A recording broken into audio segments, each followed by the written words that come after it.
how to respond when a loved one calls your faith toxic with Alyssa Childers. So how to respond when a loved one calls your faith toxic. I mean, so this must happen a lot to Christians, and so I think you should hear out the person that's talking to you.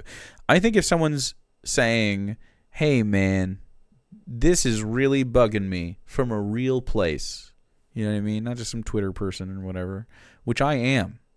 I am actually just a Twitter person.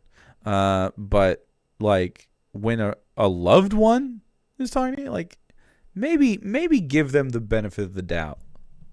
Give them a listen. They might not be right. They're probably right about this particular topic, though. It seems to me it used to be, is Christianity true? Now the question is Christianity good? Yeah. Fucking based. I'm so glad the conversation is shifting there. The answer is, of course, no. It is not good. It is not a good thing. Christianity has never been and will never be a good thing. It is a bad thing. They think that Orthodox evangelical views are somehow immoral. I just can't help looking at it that way. I know that's probably maybe not the first tactic to take, Elisa, is it, to start talking about, well, here's why you're logically wrong. You know, what tactic do you take with somebody? I mean, you're younger, but suppose you had an older child. You know, they're adult now. I hate these glasses. I hate everything about them. This is the wrong play. They look like you're gonna shoot. You're gonna shoot guns right now. Or you're going to play in the YMCA, your like pickup basketball game. You have to pick a lane, and you're not in either of them. Now, and they say, hey, Mom, you are never going to see your grandchildren again because you're toxic. Yeah. Yeah. Well, yeah, this is such a tough question, and It's not a tough question. You guys are toxic, dude. Your religion is grody. It's bad for kids. It's genuinely bad for kids. I had a relationship with a lady that had kids, and her grandparents sometimes took care of the kids and were quite religious.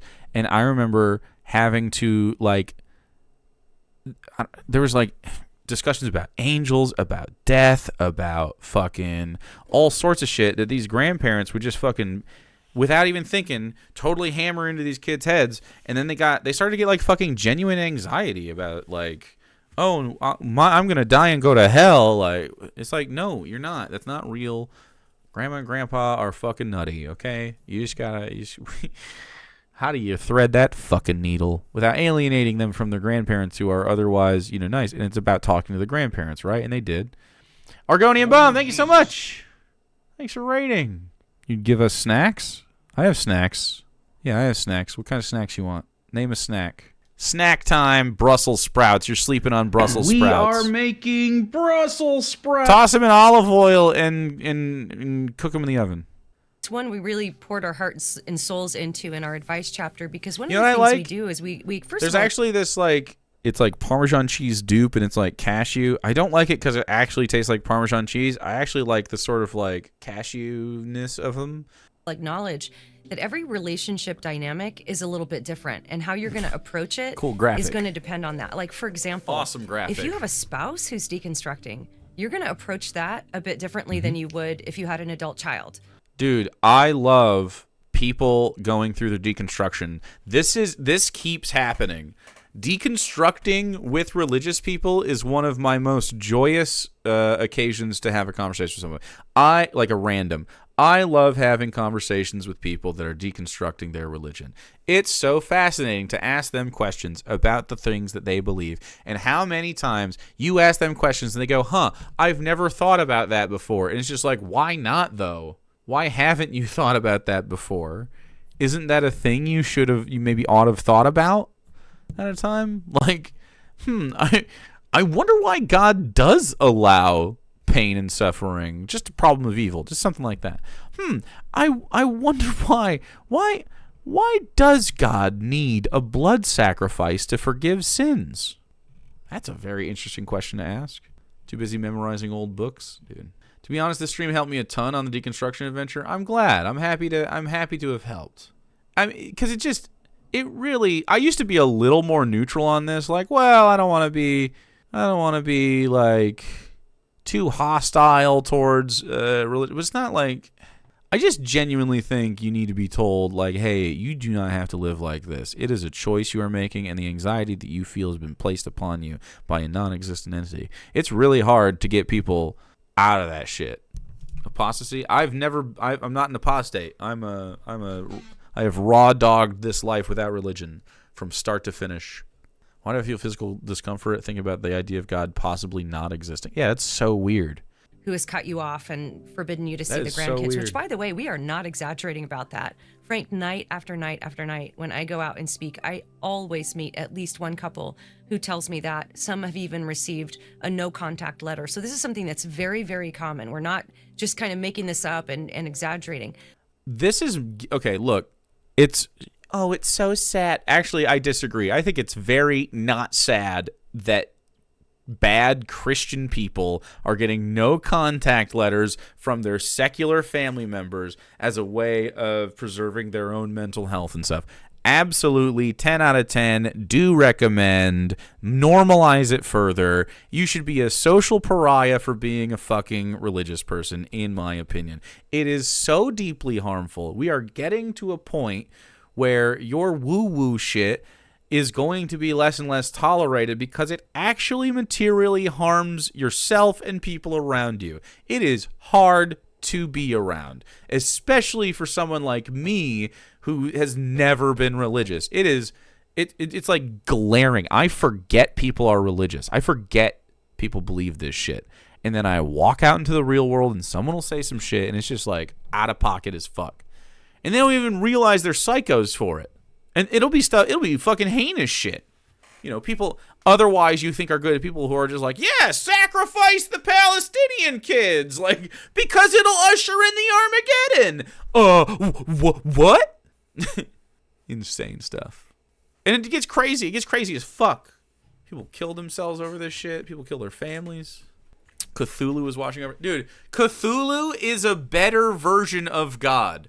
I swear, or like Azathoth, I swear to, like, the ambivalence, the quiet, unfocused malice of like a Cthulhu whose attention is not focused on humanity until the story says, you know, oh, and then you awaken Cthulhu. But like that kind of God is so much less pervasive. Like, they're not trying to perpetuate their fucking religion, but in the Bible, the biblical God is a jealous, malice-filled murderer, and like desires literal blood sacrifice. And in the teachings of this God, literally, obviously, perpetuate it in humanity. So much more pernicious than like the sleeping mad God, like Yog-Sothoth. But Quiet, unfocused malice is bars. Also, you know, maybe how a parent of a teenager who's deconstructing, you're going to handle that a lot differently. There's even a verse where it says God delights in the smell of burnt flesh. Oh yeah, quite early on too. Than you would if it's your college friend. And so we tried to I've seen different spellings of what I believe is pronounced Riley. Walk through some of those scenarios. But let's just take that example you brought up of the elderly couple with the grown children who won't let see their grandkids. One of the things we say is it's kind of like triage, depending on the relationship, depending on the fragility of the relationship. You want to do some triage. Why is the relationship so fragile? Could it have anything to do with trying to raise your children with a biblical mindset that fucks them up constantly? There's probably no correlation. No reason to interrogate this whatsoever. So it's kind of like they do in hospitals when there's an accident and people start coming into the ER. I've watched a few like readings and stuff, and I've heard like Riley, never Rule, never Relaya. Dude, I guess people say it in all sorts of different ways. Maybe that's Rillier. I love the old people clip. Oh no, consequences. Oh, Ryla auto parts. I've been interviewed to babysit, and the parents are very serious about not having a religious influence. Holy shit. And you were like, don't have to worry about that, dog. Got you. Look, I'm hard deconverted. The doctors have to say, okay, which injury is the most serious? What do we need to treat first? So the guy that has mental health, the punctured lung or a gunshot, he's going to get treated before the person with a sprained wrist or something like that. And so that's the first thing we advise you to do is do a little triage. Like, how fragile is this relationship? If it's fragile, if you've actually been told you're toxic, you can't see us anymore, do not contact me. Yeah. Then what we say is that it's crazy that they have, this is not the first bit of media that we have watched from right-wing sources that are like, hey, my family is telling me that they don't want any contact with me. I went no contact with my dad. I didn't send him a fucking letter though. I was done. I was just done. I don't even remember what the last interaction was, because it wasn't like one big event. It was just like, no, I'm just fucking over it. It just stresses me out. I do remember being pissed off after not talking for like 5 years. He sent me, I've told this story many times because it pissed me off. He sent me a Christmas card, and the only thing written on it was, "I love you, son."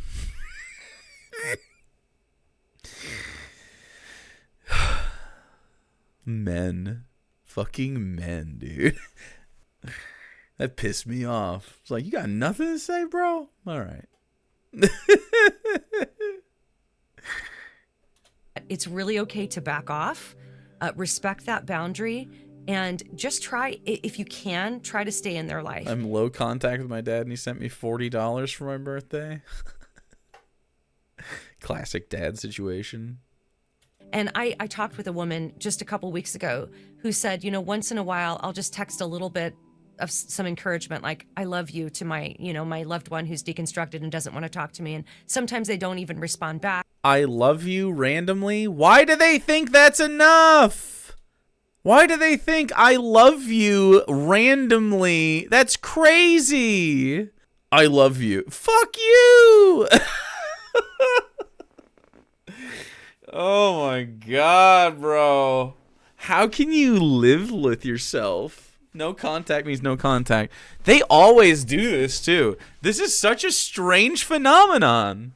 You get no contact, and then they violate no contact every time and reach out. Every time. It's such an empty statement when it's not backed by action. Right, it feels like a lie. It feels like, do you even know how to love me, man? Do you even know what that means to me? I know you think you love me, but do you understand what that requires from you to me for me to feel? This is not like reciprocity is pretty much what all of this is about, mixed with, of course, the woo-woo shit and how it affects it. But man, I hate when by pure chance my family and friends not drift away, but actively want me to never contact them again. It would be nice if these people did some self-reflection. I've never had someone choose not to, no one has ever been wronged by me and sent me I have to go no contact with you. Are you kidding me? I have been the person to say, don't fucking talk to me, multiple times to freaks over the years. That's interesting. I'm probably wrong, though. It's probably me who is wrong. But I just do it every once in a while. I pray, and if I feel like that's something I want to say, I just say, hey, I love you. I just want you to know I'm thinking about you. It's really okay to do that. It's not okay to do that. Stop it. The bad advice. They're giving bad advice for this. A bit counterintuitive for Christians who we want to ask them out for coffee and fix their theology over the coffee date and point out all the errors. But we have to understand is there's a lot of wounds behind the person who's deconstructing. And like Tim, they always think that deconstruction. Okay, this is such a co-opting of like mental health discourse and shit. Like, there is this pervasive lie throughout Christians, and Christian media and coverage and interrogation of the subject, that every atheist is an angry, scorned, hurt, abused party insofar as Christianity is concerned. The fucked up thing is, it's often true, but it's secondary. You can deconstruct because it doesn't make sense. Like this is usually the difference between like atheists that show their work and atheists that are just atheists because they're angy little guys. There are very few just angy little guy atheists, but they are things. Like they're mesotheists. They're mad at stuff and they're like, I don't believe in God then. It happens. Yeah, see, you got me. It's so interesting, like the types of apologetics that come out of like Christian spaces, because a lot of the claims of Christianity knock on like in apologetics, not like biblical Christianity. Like a lot of the apologetics, like Ray Comfort does this kind of thing where it's like, "Oh, you a liar, sinner."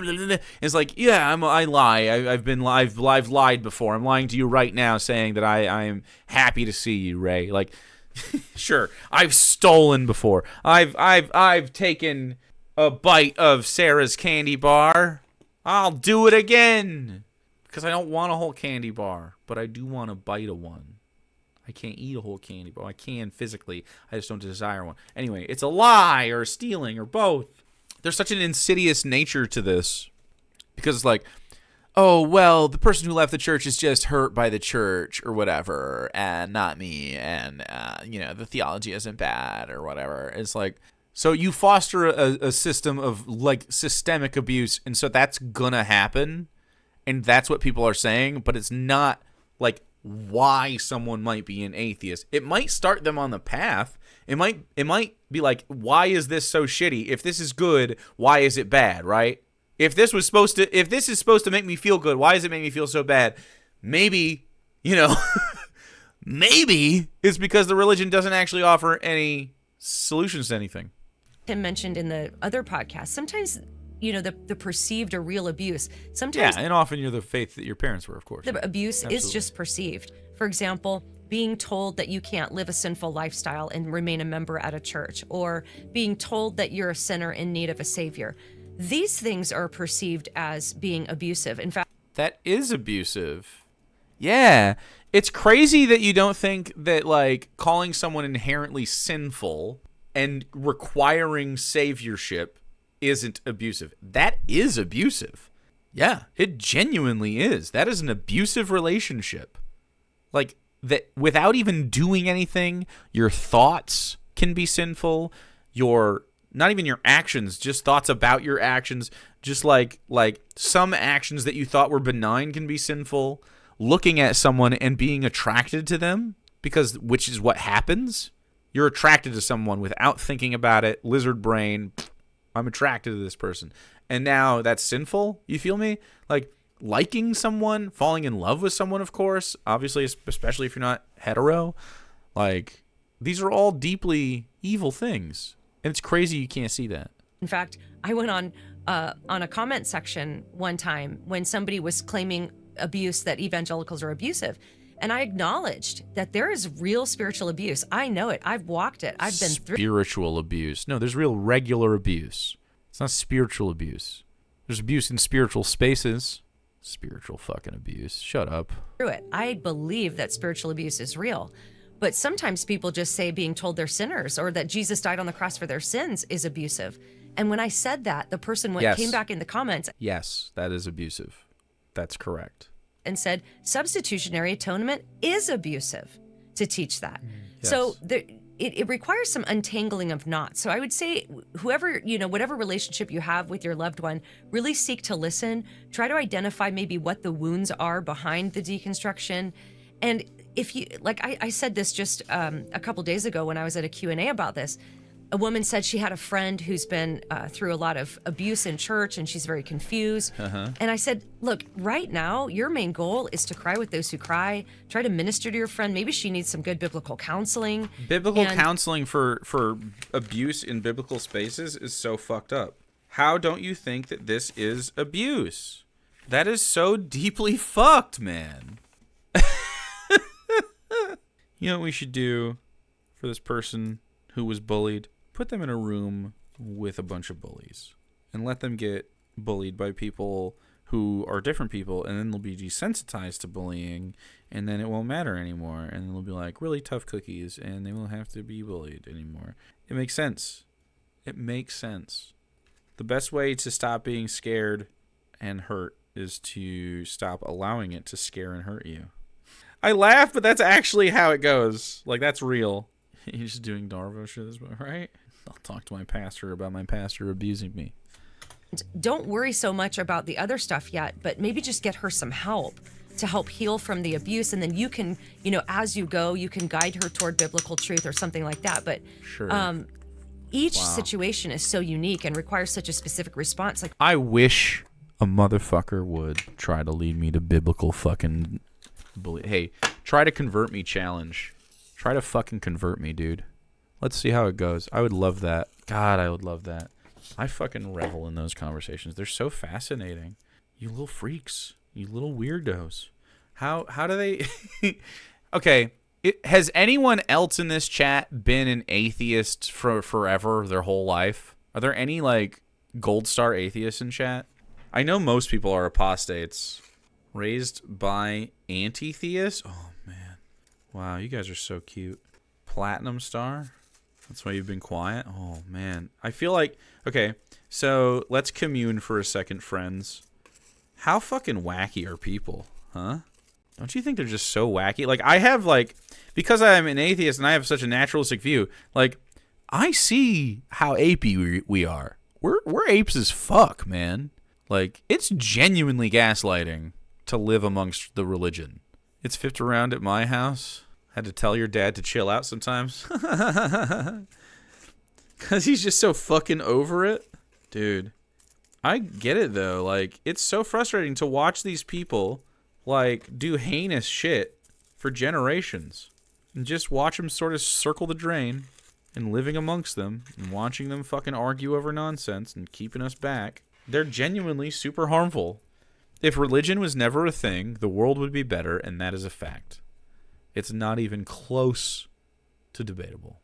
If we only ever just had science and discovery and didn't make stuff up and instead just were like, okay, what do we observe about the world? Supernatural, like, it's cool and interesting or whatever. Like, having the creativity for that is very fascinating as a human. Like, having the creativity to make up stuff that isn't a thing, like being able to conceive of stuff that doesn't exist is like huge separator for us. Super interesting. Love that for us as an evolutionary trait. Deeply harmful for our well-being. You don't see anyone like that, really. The ability to conceive of something, to make up even a lie or an untruth or an ignorance about something or someone else. I mean, there's no worse quality than we can possibly have. Like, that's really it. Because it causes, I mean, I guess the violence, but that causes the violence, right? And I feel like we're animals. You need some form of violence anyway. We're animals. Sometimes you gotta punch an alligator in the face or something, you know. Hunt a T-Rex. We were there with the T-Rex. Don't believe that, please. for example, we sell this example in the book. If you're in college... We sell this example in the book. Fuck yeah. And your college friend is in deconstruction and it's wrecking your faith, it's okay for you to draw a boundary with them and say, hey, can we press the pause button on these types of discussions? Because I just need to catch my breath. I've never had like a close friend necessarily. Well, I've been friends with a pastor's kid before he was fucked up. He was homeschooled and stuff. He was one of our coworkers at McDonald's when we worked there out of high school, and he was like a little bit older than us. He's a really nice guy. Love him. And I went to his wedding. And his religious wedding. And nice, very sweet guy, but not very bright and like really, really sheltered and not emotionally intelligent. And it was really just a sweetie, and that's kind of why we liked him. And I don't know, man. This stuff sinks in you, and it makes you feel insecure and bad about yourself. And don't get me wrong, like insecurity and stuff, that still exists. It's just like it's so self-generated, and I know where it comes from, and it's not like this. I don't have this looming fucking pressure on me, and I never felt that. I have never, like, genuinely, I believe a lot of people's bullshit comes from living in this culture, whether it's direct religious behavior or just living amongst them and their kind of social expectations and their the way they expect you to assimilate into the hegemony. They're just like, they're so pushy, man. They really think it's nice of them to invite you in. It's not. I love talking to them about it too because they're so taken aback by that take. It's like, you're not being nice. Why do you think this is nice? And they're like, what do you mean? What do you mean? I'm trying to spread the word, dude. It's like, I asked a former friend what they would do if I could absolutely prove that God wasn't real. They said they would unalive themselves, and that was the end of that friendship. They would kill themselves? I have heard Christians say that they would kill themselves or feel, or at least exhibited a lack of desire for life. They'd be like, well, that would, I think life would suck without a God. And it's like, why?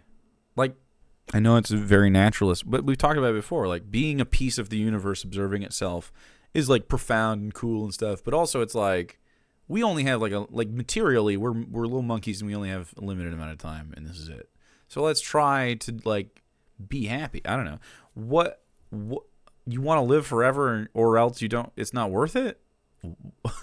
That works opposite for me. If we would live forever, like, this would still be hedonismville for me. Like, both answers lead to hedonismville to me. Maybe I'm just a little guy that a little Satan. Maybe I'm just a little demon. I don't think so though. I don't even like full hedonism. Like, I don't know what full hedonism would be. I guess it brings me joy not to be full hedonism all the time. So maybe that's hedonism. If I try always for joy, strive for happiness, whatever that is. I like your sweater though, and your hair. And catch up with some of the things you've said about Christianity and look it up for myself. And in that case, it's okay for you to be the one to draw the boundary. So it depends on the relationship. And again, do a little bit of that triage, but it is okay to back off and recognize that you might just have a fragile window of opportunity to simply stay in their life. Cringe.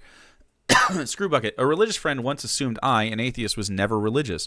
When I corrected her and said that it was insulting to me that she just assumed I had no understanding of the Christian faith, she asked why I deconverted. When I told her the concept of hell, she said she'd only be willing to discuss it if there was a chance she could change my mind. She could question my faith or lack thereof, but not the other way around. So I would have replied, isn't that interesting though? Like, don't you think it's weird that you have this defense mechanism up for that? Because I don't have that defense mechanism. You could try to prove to me God exists. I'm in. I'm down for that. And then we should find him and kill him. But I'm down for that. When I hear stuff like this, it's really hard to not to see it's as parents' pride versus caring for their kids. It's a little bit of that. Like, I mean, that's baked into the situation, but like, I feel like Christians in general have that about their faith as well. That sort of like, oh well, I'll just spring it on them later at a better time. They always bring it up at weird times, in my opinion. I feel like a lot of Christians, if they're really big time believers, have an agenda. All right, that's over. I could talk about religion forever, dude. It's so fascinating to me. What a fascinating subject.